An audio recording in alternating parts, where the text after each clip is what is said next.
सैफी हसन साहब, आज मैं चाहती हूँ जरा आप भी आ जाए ताकि फिर आपकी मौजूदगी में हम गवाही.org कैसे आप ठीक ठाक हैं? अल्हम्दुलिल्लाह जी, बहुत शुक्रिया। हाँ जी, आप नवीन? बिल्कुल ठीक, आप कैसे हैं? अल्हम्दुलिल्लाह। भाई मुझे मेकअप में बता रही थी कि आपका जो पहला डायरेक्टोरियल डेब्यू था वो इनके साथ था, हीरोइन थी। क्या खूबसूरत आगाज था भाई। तो आपने वैसे कैसे आगाज किया था अपने करियर का? मेरे करियर का आगाज टेलीविजन के लिए बड़ी लंबी कहानी है, सुनना चाहो? बिल्कुल सुनेंगे, बिल्कुल सुनेंगे। भाई मैं एक थिएटर ग्रुप है तहरीक निस्वां, शीमा किरमानी, खालिद अहमद साहब, हमारे ज़माने में ये दोनों चलाते थे। उसमें थिएटर किया करता था। तो एक UNDP का एक प्रोग्राम आया था which was called portrayal of women in media, जो कि एक 5 साल का प्रोग्राम था। लेकिन उसका शुरू में उन्होंने थिएटर के ऐसे लोग जो औरतों की बहबूद के लिए काम कर रहे थे, इसमें सानिया थे, शाहिद शफात थे, इत्शामुद्दीन थे, मैं था, आशा साकिब थी जो मानी की बड़ी बहन, और भी 1-2 लोग कोयटा से भी थे। हम लोगों को ले जाके उन्होंने PTV अच्छा, वैसे उन्होंने मानी की बड़ी बहन को हमने वैसे दूसरे ड्रामास में आज तक नहीं देखा। ठीक है, हमने आप जानती नहीं उनको, ये जानती नहीं होंगी। लेकिन मुझे बता थिएटर के थ्रू एक अच्छे पर्पस के थ्रू वो काम ऑलरेडी कर रही थी। थिएटर तो बहुत खवातीन की बहबूद के लिए भी, जैसे हम बात करें गवाही.org, वो भी बड़ी जबरदस्त चीज़ थी। तो हम सब ने फिर PTV एकेडमी से UNDP ने ऑर्गेनाइज किया एक कोर्स, जिसके कोर्स कोऑर्डिनेटर थे असलम अजहर साहब, जो PTV के बानी थे एक्चुअली, और PTV के फादर ऑफ PTV कहलाते हैं वो, अल्लाह उन्हें गरीक़ रहमत करे। तो बस वहाँ से सिलसिला शुरू हुआ और फिर तो अल्लाह मैंने हाथ पकड़ लिया, वरना मैं स्कूल टीचर था एक।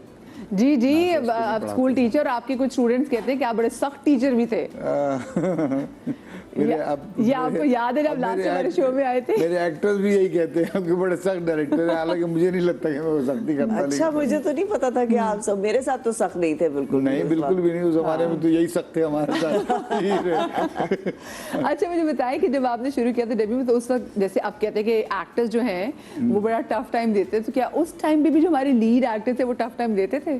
मुझे तो नहीं लगता कि आज भी एक्टर्स टफ टाइम देते हैं। नहीं, एक्टर्स तो बहुत बड़े कमिटेड लोग होते हैं मेरे ख्याल से, और बड़ा मुश्किल काम है जो हम कर रहे होते हैं। हमें दिन में 8 सीन करने होते हैं, जो कि हरगिज़ आसान मतलब आप बड़े कमिटेड, मतलब आपके जो बड़े लकी हैं इस मामले में कि जो आपके एक्टर्स हैं वो टाइम पर पहुंचते हैं, या फिर आप ऐसे एक्टर्स को लेते ही नहीं अपने प्रोजेक्ट्स में जिनके टाइम के थोड़ा बहुत इश्यूज होते हैं? कुछ ना कुछ फिल्टर आउट तो हो जाते हैं। जैसे अगर किसी के साथ कोई डिसिप्लिन के इश्यूज होंगे तो ऑटोमेटिक फिल्टर आउट हो ही जाएंगे। मतलब वो उनको मैं नहीं, मुझसे बड़े बड़े डायरेक्टर्स मौजूद हैं, वो लेना छोड़ देते हैं। एक्चुअली चॉइस तो प्रोडक्शन हाउस की होती है, एक्टर्स की चॉइस मेनली प्रोडक्शन हाउस की होती है। अगर किसी का डिसिप्लिन का बहुत बड़ा मसला होगा तो वो सबसे ज़्यादा नुकसानदेह होगा प्रोडक्शन हाउस के लिए। मतलब जो काम 3 दिन में होना है वो 4 दिन में होगा, तो वो 1 दिन का एक्स्ट्रा खर्चा वो क्यों बर्दाश्त करेंगे? ट्रू, तो वो ऑटोमेटिकली कट जाते हैं। लेकिन ये के बाद एक्टर्स हैं जिनके लिए हम करते हैं, बर्दाश्त भी करते हैं, जो बहुत अच्छे एक्टर्स हैं। एक्चुअली फिर उनके स्किल के ऊपर है कि जी कोई बहुत अच्छा एक्टर है, वो होता है ना कि जी एक आप किसी के लिए थोड़ा सा बर्दाश्त कर लेते हैं, लेकिन वो भी एक हद तक ही करते हैं ऑफ कोर्स। वैसे नॉर्मली हमारे पास बड़े कमिटेड लोग हैं, बहुत मेहनत से काम करते हैं। नवीन दोबारा से अब एक्टिंग कर रही हैं, अब इनको अंदाज़ा होगा कि सेट पे किस कदर चीज़ें चेंज हो गई हैं। नहीं, अब चीज़ें डेफिनेटली बहुत बेहतर हुई हैं। सैफी के साथ तो मैंने दोबारा काम नहीं किया। I really want to do that कि हम इंशाल्लाह साथ काम करें। मगर बहुत से मसाइल जो हैं वो अभी तक हैं मदीहा, जैसे कि लेट पेमेंट्स एक्टर्स को ना, ये आर्टिस्ट, खैर ये सिर्फ आर्टिस्ट तक लिमिटेड नहीं है, मेकअप वालों के साथ भी इस तरह होता है, डायरेक्टर्स के साथ भी यही होता है कि पेमेंट वक्त पे नहीं आती। प्रोडक्शन हाउसेस जो हैं हमें लटका के रखते हैं और महीनों तक कभी कभी पेमेंट नहीं आती। अब हमारे जैसे लोग जिन्होंने किराया भी देना होता है, सैलरीज देनी होती हैं, ये सब कुछ करना होता है, तो हमारे लिए इट्स अ नाइटमेयर, काफ़ी मुश्किल है। ऐसे हालात में फिर वो वैसे काम करने को दिल करता है जब आपको पता है कि भी जो मैं भी काम इतनी एफर्ट डाल रही हूँ और 12-12 घंटे की जो हमारे आर्टिस्ट एक शिफ्ट कर रहे होते हैं और उसको पता है कि भी इसमें पेमेंट हमें 3-3 महीने तक नहीं आनी। हाँ, तो मतलब बहुत फ्रस्ट्रेटिंग होता है। फिर हमें मिन्नतें करनी होती हैं कि नहीं, अपने ही पैसे जो जिसके लिए आपने काम किया है उसके लिए हमें रोना पड़ता है कि आप प्लीज़ हमें पैसे दे दें, उसके बगैर मजबूरियाँ बतानी पड़ती हैं। हाँ हाँ। और ये डायरेक्टर्स के साथ भी ऐसा ही होता है कि उनको भी पेमेंट लेट होती है? हाँ, एक ही साइकिल, वो 3 महीने का ही साइकिल बना हुआ है। असल में मुझे लगता है मैं इतने अरसे में मतलब 26 साल हो गए इस इंडस्ट्री में, मुझे लगता है ये एक विशेष साइकिल में हम फंसे हुए हैं। ये कि वो एडवर्टाइजर जो है वो चैनल को लेट पेमेंट करता है, चैनल जो है वो प्रोडक्शन हाउस को लेट पेमेंट करता है, और चैनल सुना है कहीं कहीं आपको इसी प्रोडक्शन हाउस के साथ दोबारा काम भी करना पड़ता है ताकि आपके जो बाकी पैसे फंसे हुए वापस आ जाएं। मुझे ब्रेक लेनी, ब्रेक के बाद जब मैं वापस आऊंगी तो इनसे पूछूंगी कि क्या पीटी में भी ऐसे ही होता था कि पेमेंट्स लेट मिलती थी। ब्रेक के बाद जाने की कहीं मजा आइएगा।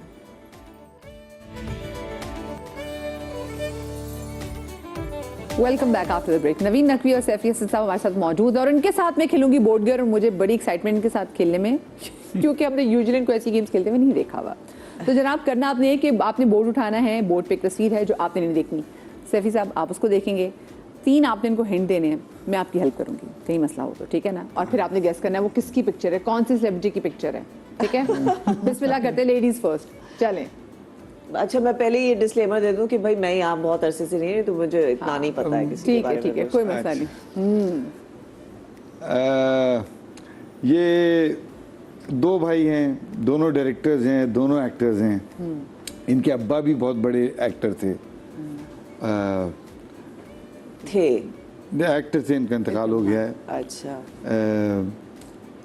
और एक्टर्स भी हैं और डायरेक्टर्स भी हैं, दोनों एक्टर्स भी हैं, दोनों कॉमेडी भी करते हैं, कॉमेडी तो कमाल कॉमेडी भी करते हैं, सीरियस भी करते हैं, डायरेक्टर्स भी दोनों कमाल के हैं। ओहो, अच्छा मुझे तो कोई मेरी जनरल नॉलेज है ही नहीं। लेकिन आप ये हमारे पुराने जमाने की इनकी बेगम जो है, अब वो तुम्हें बहुत ही आसान वो आसान हो जाएगा, लेकिन हाँ कहीं दे दें, क्या करें। हाँ, इनकी बेगम जो है वो एक सबसे बड़ा मॉर्निंग शो सबसे बड़ा होस्ट करती है। निदा यासिर नहीं, सबसे बड़ा मॉर्निंग शो कौन करता है? जी चले, आप सही पहुंच गए, आप तकरीबन पहुंच गई, तकरीबन पहुंच गई हो। अच्छा हाँ बिल्कुल सही। हमने कहा कि इनकी बेगम, तो आपको उनके शौहर का नाम बताना है। इतनी दफा उसके शो पे गई हूँ, मुझे उसके शौहर का नाम नहीं मालूम। अरे क्या बात नवीन, आधा नाम तो आपने ले लिया उनके नाम में, समथिंग यासिर। यासिर नवाज, हाँ ठीक है, राइट ठीक। चले अब आप अच्छा, मैंने कहा था कि मैं फेल होंगी इसमें। कोई बात नहीं। ओहो अच्छा, ये इन्होंने अतीका के साथ बहुत काम किया है। ये मतलब मेरे टाइम का एक्टर है और इनका बेटा भी अब एक्टिंग में आ गया है। नोमान नियाज़। या करेक्ट। वाह वाह क्या बात है। चलो जी, नेक्स्ट आप जी, हिंट भी अच्छा दिया था आपने। हाँ, थैंक यू। अच्छा, पाकिस्तान का सबसे बड़ा जो कॉमेडी शो है और उसके one of the actors and producer जो सबसे ज्यादा चला है, सबसे आज भी उसकी नई एपिसोड बनती हैं। और एक चैनल, जिस चैनल पे वो आता है उस पे आती हैं। सिटकॉम है, सबसे लंबा सिटकॉम, सबसे मशहूर भी कह सकते हैं, आराम से कह सकते हैं आप।